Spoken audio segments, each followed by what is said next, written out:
What's going on, everybody? This is Moose and Brian here from OccupyFantasy.com, at OccupyFantasy on YouTube, Twitter, Instagram, and now TikTok, thanks to Brian.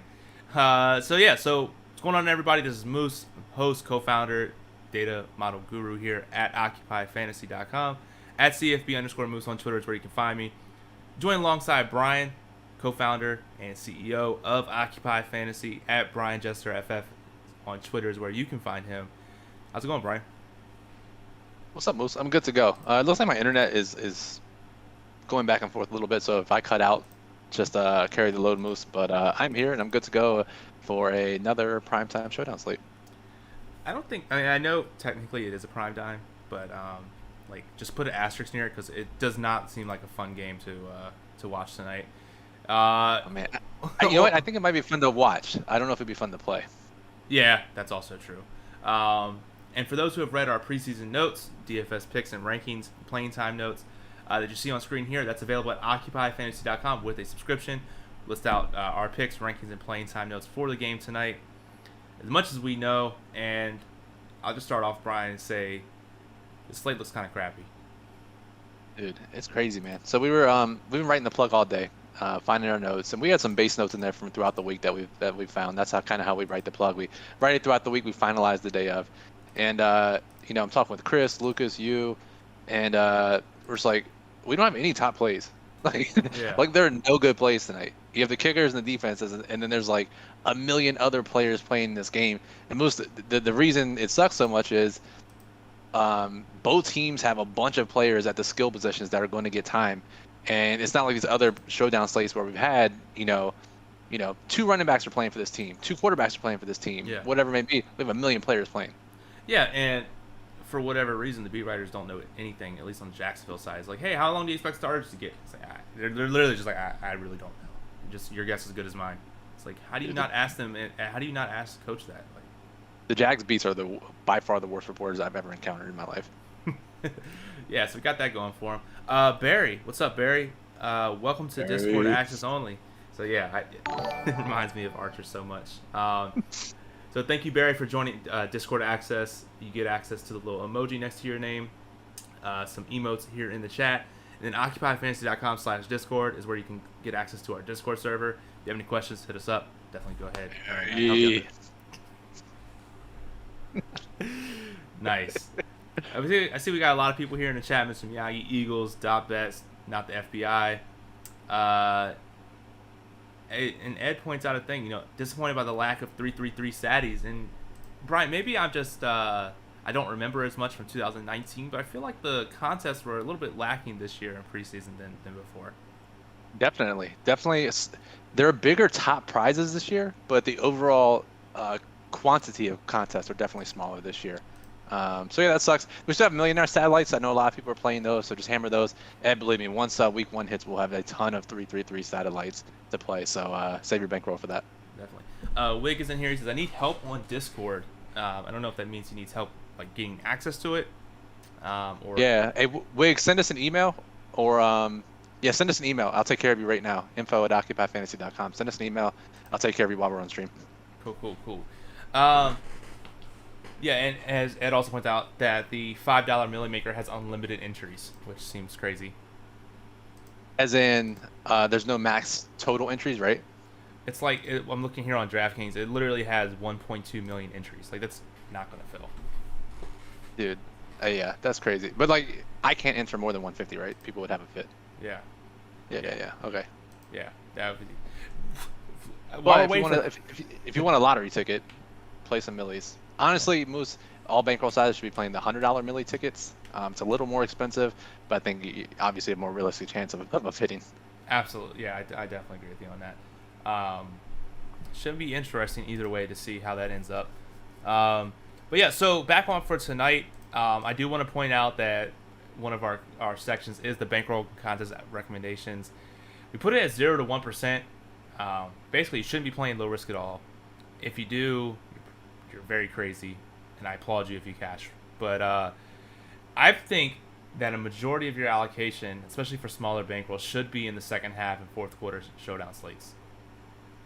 Totally agree, Moose. Totally agree. The again, there's no rule that we have to play every single slate. Yeah. This slate looks like it sucks from the top level. We might have one edge in high risk contests. And it's a very, very high risk, high reward situation that's in the plug. But yeah, we've seen before. We don't have a ton of information about this. So much playing time is being split. Why not cut that down and just play the second half, or cut it down even further, play the fourth quarter? You have all the information at your fingertips, so you know who's going to play. And we've already seen some screenshots in our Discord channel of people playing head-to-heads against people who were playing 6 guys who are not even going to touch the field in the second half or fourth quarter. So that's definitely the move, Moose. If you're any bankroll size, I would definitely be playing the in-game showdowns tonight. It's a much better move than playing the full slate, unless you're just willing to gamble and you're going to drink some beers and watch Trevor Lawrence and James Winston. Absolutely, yeah. Question here from .best is Lil Jordan Humphrey okay to captain with Hill and Taysom? Did you combine or did you separate 2 names? Did you mean just Taysom?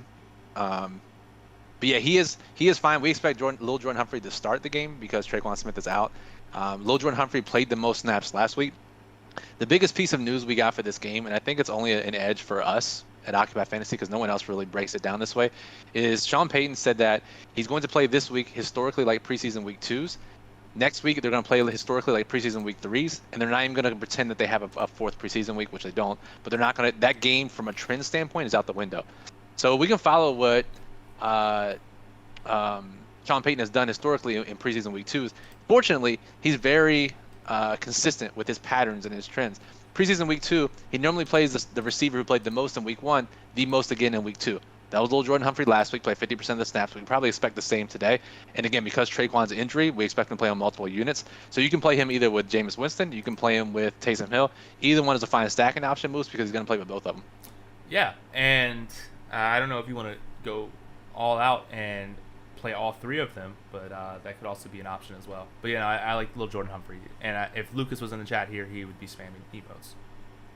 Lucas, by the way, who's, if you guys don't know, he is our preseason writer, researcher, all in niche sports. Basically, if a player is not in the top 5 at his position on the depth chart, he's a huge fan. This was him last year with Lil Jordan Humphrey. Obviously, he's a Texas guy. Lucas is from Texas. So Lucas is very on board with playing Lil Jordan tonight. Absolutely, yeah. Cool. So if you guys have any questions, we'll be here till about 7:20 or so, answering your questions, breaking it down. Let me ask you this question, Brian. I know we have, I'm sure this is going to be pretty much anyone to say this, but we have some kickers as favorite overall plays, which just screams so much fun. And so I want to get your kind of, because we've never really had a slate where we're recommending to hammer defense and kickers. So as someone who would do a 20 max, 150 max, whatever, how are you kind of allocating? Are there any special rules that you're putting into the lineup builder with defenses and kickers? Yeah, so the rule I made, because I want a ton of exposure to them, I just made min 1 of a kicker and a defense in every lineup, just because I want to get those exposures up. Aldrick Rosas is the only kicker on the slate for New Orleans. He's the only kicker on the roster. Josh Lambo, only kicker for Jacksonville. Obviously, both defenses playing the whole game. If you've played preseason DFS so far this year, a single game, you know how important defenses are. And as we get deeper in the preseason, they become less and less important because more and more skill players play more time. However, tonight, because we have so many skill players splitting time, the defenses automatically have, I wouldn't say a higher ceiling, but a higher chance of reaching their ceiling than all skill position players, and generally a higher floor as well. So if I was making lineups tonight, unless I was playing the biggest GPP, I would have a kicker in every lineup and a defense in every lineup. And if it's a smaller contest, potentially 2, 3, maybe even 4 of those plays, and just playing different at captain. Yeah, I can definitely see that. And this kind of follows up with Eric's question. Says, do you think it's going to be a 4v1 on FanDuel, 4 Saints versus 1 Jags? And actually, I'll ask the follow-up question after you answer that one, Brian. Okay. I mean, it could be. The Saints are favorite, right? Again, that doesn't mean too much for preseason, but I think there's a little more clarity of playing time on the Saints side, but all it takes is 1 or 2 touchdowns from Jacksonville's side, and now they have a couple guys in the optimal lineup. I think, yeah, I honestly think most builds will end up 4v1, so that might be the most popular. Just trying to think it through. I haven't really thought about that too much on this slate, to be honest. But again, if you're playing a unique captain or an MVP over on FanDuel, which we recommend doing, that impact's really not going to come into play as far as uniqueness or sharing lineups with people. So I think that's fine, Moose. Yeah, and my follow-up question is: we've noticed that the optimal lineup is very rare. Is it very rare? Is the optimal lineup actually hit in these preseason contests? Just because player might be 0.1% owned and get 30 snaps out of the blue. So, a game like now or tonight where there's so much uncertainty about playing time, I feel like my opinion, I feel like you'd almost have to go more of a balanced approach because you're not really sure who's going to be getting playing time. Just take a couple stands and maybe have a balanced approach. It's kind of how I would play it. Yeah, if you're playing multiple lineups, just I would spread out my captains, or maybe just pick a couple, like you said, Moose. Again, there's a game to have fun with. Take a couple stands. I really like that approach, Moose. And just read the plug. If some guys stick out to you, we listed 8 or 10 high risk captains to choose from. If a couple stick out to you, just play those guys. Or if you're playing a balanced approach, play a bunch of them and load up on kickers and defense in your flex spots and just pray that your captain goes off. Honestly, that's the approach I'm taking tonight. Mm-hmm. Yeah, I'm interested to see. And you made a good point, Moose, about people not finding the optimal lineup. Basically, every slate, no one's found the optimal lineup, right? It doesn't even matter if they have the right captain, if they have the highest scoring player. Every slate, FanDuel and DraftKings, no one has found the optimal lineup. Just like you said, because so many players are playing, and we get so many, 2, 3, 4, 5% players scoring, 5+ points that it makes it really difficult. Yeah, it's tough. So, all right, a couple questions here from Ed. It says, doesn't Lil Jordan Humphries also throw, or is that Emmanuel Sanders? I don't particularly know if he throws passes, and if he does, I doubt they're doing it in the preseason. And he says, what's the playing time situation with the Jacksonville running backs? Are they going to play 10 more, or are we going to see balanced 30 each? So they have 5 or 6 running backs. I'll pull it up now. I think it's 6, actually. Sorry, I'm just pulling up here.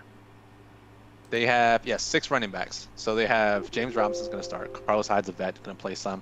Obviously, they have Travis Etienne. They have Darren Bungawale. They have Nathan Cottrell. And they have one other running back I can't even think of off the top of my head. There's 6 guys. Bungawale got the most work last week. He actually has a prop on underdog tonight, which has been pretty reflective of ownership, if a guy has a prop and whether it's high or not. And I think, Moose, we've seen this all preseason week 2. There's one data point out there. I think we talked about this on Saturday or Friday show.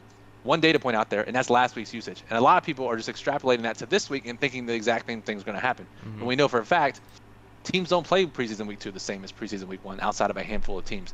So if you're playing last week's logic for Jacksonville and you think that Bungawale is going to get the most snaps, his ownership is going to reflect that, but we don't actually know that to be the case.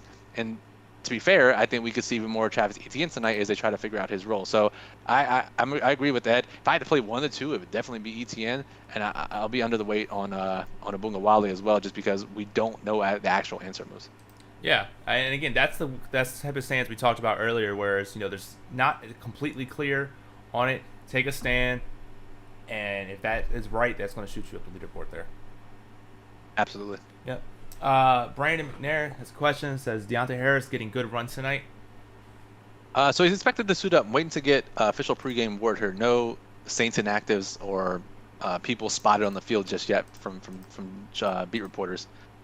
He didn't play week 1. He had a rest day in practice on Friday, or whatever their second most recent practice was. They did return to practice on Saturday, Friday, whatever their most recent practice was. He returned. So I'm kind of concerned that he plays a ton just because he didn't play preseason week 1. Rested in practice this week. Is he going to be a full go? I don't know. I mean, I imagine he gets a few snaps, but he is kind of alluding to Dotbet's question, the kind of receiver that can break a slate because of his speed. Just not sure how many snaps he gets tonight. Yeah, definitely. And Dotbet says, is there who do you think has the best chance to break the slate tonight? Probably one of the Saints receivers, right? We've talked about the guys who are possible options there. And we got a ton of people watching now. Should we give away our secret tip today? You think is that? I'll leave it up to you. Should we give away who we think the best high risk play on the slate is? Absolutely. I'm always for feeding the people. All right, so let's feed the people. This is our favorite high risk play tonight. If you're playing tournaments, this is a very high risk approach. It's very likely he plays 5 to 10 snaps and scores like 1 point, but if we base it on trends, and we know that Sean Payton historically has played pretty consistently with his playing time trends. If you look at his trends, in preseason week 2, Sean Payton does not play the running back who played the most in week 1. Just doesn't happen. Whoever played the most snaps in week 1 does not get the most snaps in week 2. I don't know the reason. I assume it's some sort of evaluation purpose. I don't know. So last week, Tony Jones absolutely broke the slate. 1% ownership, scored like 20 fantasy points, played the most snaps for the Saints. As a result, people are going to play Tony Jones tonight. Kind of similar to Bungawale, except Jones actually dominated last week. He looked really good doing it. Now, if Sean Payton does what he normally does, Tony Jones won't play the most snaps tonight, and he'll have elevated ownership. Generally, in preseason week 2, Sean Payton plays one of his running backs that didn't play a ton of snaps the most this week from week 1. That player this week would be Dwayne Washington. I haven't seen him mentioned anywhere. He's legit going to be like 2% owned because he did play 10 snaps last week, and that's it.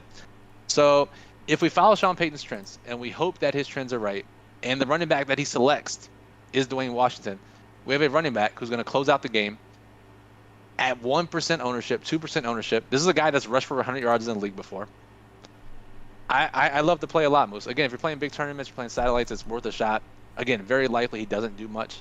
But Moose, we'll know we're right if we see him get some snaps in the second corner, because that's generally what happens. We see this running back who gets the most snaps in week 2. They'll get a couple snaps in the second quarter and end up playing most of the game. Yeah. So let's watch out for that. If you play Dwayne Washington, watch for him in the second quarter. If you see number 37 out there getting a carry in the second corner, you could crack open another beer because it's looking like a good night for him at low ownership. That right there, again, we do want to just reiterate, that's for a very, very high-risk play.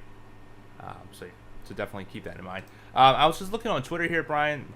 Looks like, according to one of the Saints beat reporters, no sign of Kamara, Traquan Smith, or Chris Hogan. Cool. Okay, so we didn't expect Kamara. Traquan we wasn't going to play. Chris Hogan is a surprise. He played 30% of the snaps last week. So that's a good amount of snaps that are opening up. Jake Lampman also played 38% of the snaps. He's gone. He got cut. So that's a ton of snaps on the outside for Saints receivers tonight. Chris Hogan was a bit of a surprise. He missed practice Friday. So this is kind of important. So guys like Lil Jordan Humphrey we talked about, guys like Kawan Baker, who played a decent amount last week, guys like Kevin White, who someone just pointed out in the chat, they just signed this week, should get a ton more run. So I think those guys get a slight bump up. Yeah, absolutely. And another beat writer just came out and said Kevin White should have plenty of opportunity to show what he can do. So whatever that means. So White, if you've, again, until we get some more questions here, White was a first-round draft pick, multiple injuries, couldn't stay on the field, got cut by multiple teams. Saints are giving him a shot. He was getting first-team reps in practice on Thursday and Friday, just trying to see where he fits in. So, I think Kevin White's a great guy that if people are box score watching didn't see him play last week, he should be low-owned this week. Absolutely. And then so we're going to be here for about a couple more minutes. We'll get these last couple questions in. We'll go from there. Eric says, Hammond or Etienne on FanDuel? Let's see here. So the question is Hammond or Etienne on FanDuel. I mean, probably Etienne, right? I mean, you don't have to get that crazy. The fact that you're not playing a quarterback over there is automatically going to make you relatively unique. Hammond, led the team in targets last week. But I don't know. It's just a spidey sense for Travis Etienne tonight. I don't know what to call it, Moose. I just think Etienne gets a decent amount of work tonight. Okay. Callie, which I didn't know he changed his name. D-Walsh, I think we've talked about him earlier in the show. I mean, Moose, if Cal's on board, right, great showdown player, then we got to be on board too. Absolutely. Hawk Dark says thoughts on Jones Jr. Yeah, so if you missed it, rewind back a couple minutes. Hawk, we talked about how he played a ton last week. Crush should have high ownership tonight. I think low risk contest, if you want to play him, that's fine. But I think there are better pivots in high risk contests. Yeah. And then Daniel says, who's the best captain or MVP for tonight? Daniel, it depends on the contest you're playing, so let us know. We have them all ranked in the plug depending on the contest type you're playing, what you see on screen here. Hard for us to answer that in a vacuum without knowing your risk tolerance or what contest you're playing. Definitely. Cool. Again, so what you see on the screen on the left side of your screen, that's our daily plug, our DFS picks, ranking, and playing time notes. It's available at occupyfantasy.com. Check it out with our membership. As low as $7 per week. You get access to the plug for all sports, including the Occupy models for certain sports as well. You also get access to our Discord channel, occupyfantasy.com/Discord, where we're chatting it up. Again, we're talking also in-game showdown. We have Hey Sports Fans, one of our members who's absolutely crushes in-game showdown, gives us his thoughts for second half. and fourth quarter showdowns. Members chatting up about all different types of sports. We've got some NFT chat going on in there, so if that's your thing, join it just for that. Another question here from Brian. Says, if playing cash, do you stay away from the wide receivers? Do you stick with kicker, defense, and running backs? Yeah, I think that's definitely the move. We kind of laid that out in the plug, but yeah, Brian, that's the move I would do. Kickers, we know they're going to play the whole game. Defense, we know they're going to play the whole game. Play one of them at captain. And then probably quarterbacks next, maybe running backs if there are two that stick out to you. But yeah, receivers are too volatile for low risk contests in preseason. Cool. Daniel says, he clarified, he's going for a high risk tournament. Yeah, I would play either Washington that we just talked about. Just know that he's probably going to score 1 point. That's his median outcome. But if we're right and he plays more, he could be the top scorer on the slate. Or if you want to go a little safer, probably someone like Lil Jordan Humphrey. Probably the safest, lowest owned captain, if that makes sense, Moose. Yeah, definitely. Great question here from Harry. Says, what's the difference between low risk and high risk? I'm pretty sure I know what it means, but I just want to double check. Yeah, so that's just a kind of a generic grouping for us. We outline the types of contests and the risk level in our ultimate guide, our 19 chapter DFS ebook, which you haven't read. You can get for 50% off just by listening to this stream. Use code GUIDE50, GUIDE 50 at OccupyFantasy.com. I mean, that's literally how we play DFS. It's all outlined in this book. And in there, we talk about low risk and high risk contests. Low risk contests, when we mention it generally, contests where half the field get paid, 50-50s, double ups, head to heads. You just got to beat half the field. High risk contests are where the payouts are exponential. A smaller portion of the field gets paid. You lose more often than you win, but the payouts are bigger when you do win. Absolutely. Yep. Great answer there. Let's see here. Yep. So again, just really quick, guys. I know we got a lot of people here in here. If you like what you saw and you want to see it next week as well, go ahead and hit that like button, subscribe, and hit the bell notification to be notified of when we upload new live streams, new videos. Coming in here at least a couple times a week for NFL. Brian and our MMA writer Jake also do an MMA video, which is absolutely great as well. So definitely hit that like and subscribe button for more great content like the one you see here. Again, we're staying until 7:30, so get your last questions in. We're gonna leave here at 7:30 on the dot. We both have some lives to make. We're gonna grind some preseason news, haggle some beat writers as well for the last 30 minutes. But question here from DotBet says, I've seen people on the under, but with these quarterback competitions, I can see some points being scored with these guys wanting to show out. Brian, do you have any opinion on the over-under tonight? I don't know. I guess people are on the under because most of that trend has been hitting, right? All off season or all preseason. Yeah, it's literally like every game hit it. Yeah, yeah, it's pretty crazy. So I imagine DotBets. That's why DotBets is pretty tuned into the gambling scene, the sports betting scene. He actually has a Twitch show, by the way. You should go check it out. DotBets on Twitter. On Twitch. But yeah, I could see that too. I mean, these are two. You got a first round pick. You got Jameis and Taysom. I mean, I could totally see it. Again, I'm terrible. I haven't even considered betting over and unders in preseason, so I'm not the one to look for an answer there, Moose. Yeah. Yeah, just bet every under like I do and just win. Mr. Miyagi says the Saints kicker not on the slate. Yeah, Aldrich Rosas is on the slate. They may have added him late, but Aldrich Rosas is on the slate. Cool. Jake says, what's Taysom Hill's DraftKings ceiling tonight? Ooh, good question. I mean, we expect him to play a quarter and a half probably. If anything, it's probably on the lower side of that. But I don't expect him to run too much, right? He's trying to work on his pocket passing game, preserve him for the season.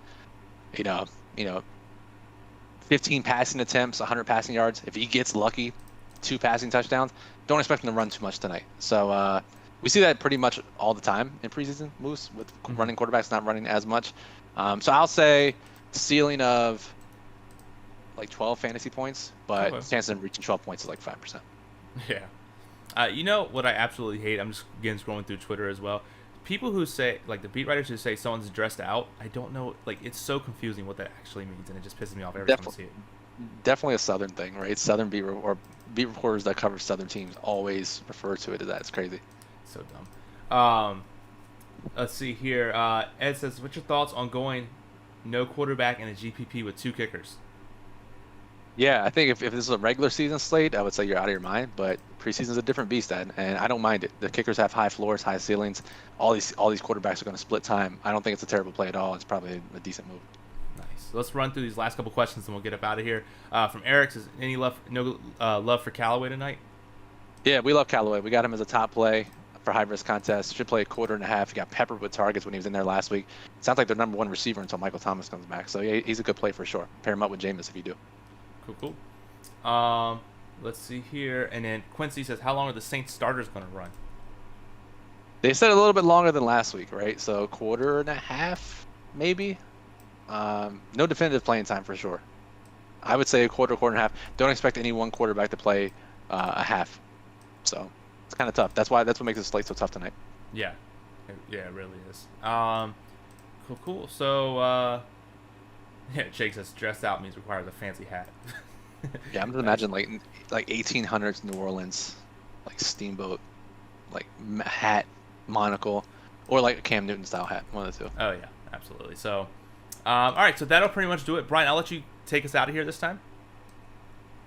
Yeah. So Fully Driven, thank you, Fully Driven. We're from the Mid-Atlantic, so we're not super in touch with Southern slang. Says dressed out typically means they are playing. Southern boy here. If you're injured, you're not dressing out. So. Okay. Yeah, maybe a little opposite of what we might say up here in the East or in the Northeast. So appreciate that. Fully Driven. Adolfo, final question, Moose. Running back or receiver for captain? You answer it, Moose. I would say I usually like to play wide receiver in a captain. The slate seems kind of a little bit different, so I would probably go running back tonight. Okay. And our top high risk option is a running back. We have more receivers listed, but again, if you're trying to play that 1% captain, our top play is a running back. So, all right, so that'll do it. This is the end of week 2 of the preseason. Appreciate everyone tuning in for the show. We'll be back on Thursday, Friday, Saturday. It's not divorce season, so it's only 3 days of games this week, so it's very nice. We'll be back with daily plugs every single day, live streams every single day. So make sure you subscribe to the channel. Click subscribe below here, below the video. Give us a thumbs up if you want to see more football content. We always appreciate that. Join our Discord. Chat it up. The Discord has been growing as we talk about different sports. People are still chatting about MLB in there. You can talk with Occupy staff, pro DFS players, and other Occupy Fantasy members. So go check that out. And Moose, real football is around the corner. So I'm excited. Get your memberships in now. Lock it in for the season because we have a lot of good stuff planned. Yeah, it's absolutely fantastic. Not many Discords I know you can talk to not only top 100 DFS players with their strategy, but also every single staff member is very open, talking and communicating. Absolutely love it. So that's the reason to join. I would recommend it for anyone to join. Even if you're just starting out, you can learn so much just from the Discord alone. But until next time, Moose and Brian here. We're from OccupyFantasy.com. Have a good night. Peace.